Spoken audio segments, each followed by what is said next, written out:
highs in the lower 60s.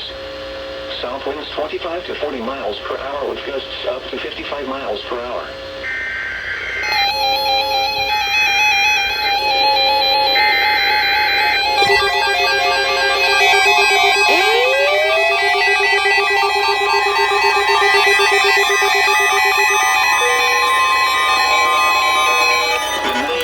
Service has issued severe thunderstorm watch number 333, effective until 9 p.m.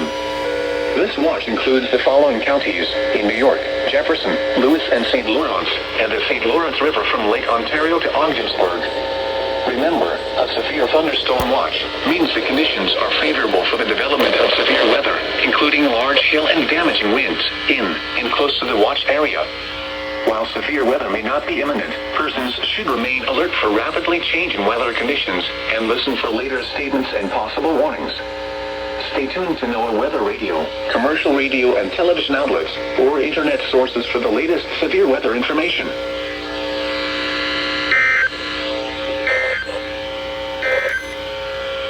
The higher summit forecast for the northern Adirondacks of New York